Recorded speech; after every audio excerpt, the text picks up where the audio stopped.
তিনটি বিষয় বলবো যা নিজের জীবনে আপনার করা উচিত নয়। প্রথম কথা, আনন্দে কখনো কথা দিতে নেই। আনন্দ আপনার যুক্তি হরণ করে, আর তারপর আনন্দে দেওয়া এই কথা পরবর্তীকালে গলার ফাঁস হয়ে যায়।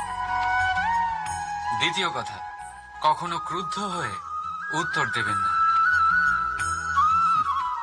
ক্রোধ আপনার বিবেককে লুপ্ত করে, ভবিষ্যৎ দৃষ্টিকে অন্ধ করে। কিছু মুহূর্তের জন্য জন্ম নেওয়া এই ক্রোধ আর ক্রোধজাত উত্তর ভবিষ্যতে সারা জীবন এক প্রশ্ন হয়ে দাঁড়ায়। আর তৃতীয়ত, কখনো দুঃখে সিদ্ধান্ত নেবেন না।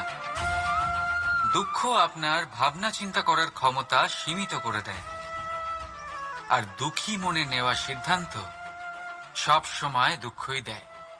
সত্যি কথা বলতে কি, বচন, উত্তর আর সিদ্ধান্ত সব সময় জীবনে ভেবেচিন্তে নেওয়া আর দেওয়া উচিত। ভেবেচিন্তে যদি কাজ করেন, এই সংসারে কখনো কোনো সমস্যার সম্মুখীন হতে হবে না। রাধা রাধা। পাওয়া আর হারানো, এই দুই জীবনের গুরুত্বপূর্ণ অংশ। সারা জীবন প্রত্যেক মানুষ কিছু পায় আর কিছু হারায়। কখনো সম্পত্তি হারায় আর কখনো সম্মান, কখনো বন্ধু হারায় আর কখনো অহং। কিন্তু হারানোটা খারাপ বিষয় না, কারণ হারানোর সাথেই এক অমূল্য শিক্ষায় আপনি অভিজ্ঞ হয়ে ওঠেন যে কি করে আবার আপনি সেটা না হারান। তাই যদি সত্যি কিছু হারিয়ে ফেলেন, তার থেকে পাওয়া শিক্ষা হারাবেন না, কারণ সেই শিক্ষার সাহায্যেই আপনি আপনার হারানো জিনিস পুনরায় পেতে পারেন। রাধা রাধা। জীবনে কিছু অর্জন করতে গেলে ভাবনা আর কর্ম অত্যন্ত গুরুত্বপূর্ণ।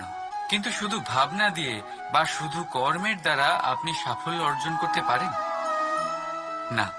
কিছু মানুষ ভাবতেই থাকেন, কর্ম করতে পারেন না, আর সেই জন্য তারা সফল হতে পারেন না। কিছু মানুষ ভাবনা চিন্তা না করেই কর্ম করতে থাকেন, তারাও সাফল্য অর্জন করতে পারেন না। তাহলে মনে রাখবেন, গাছ কাটতে হলে কুঠারের বারংবার প্রহারের সাথে সাথেই সেই কুঠার কোন দিকে মারা হচ্ছে সেই খেয়ালও অবশ্যই রাখতে হবে। ভাবনা আর কর্ম, এই দুইয়ের সঠিক সংমিশ্রণ হলে আপনি অবশ্যই সাফল্য পাবেন। রাধা রাধা।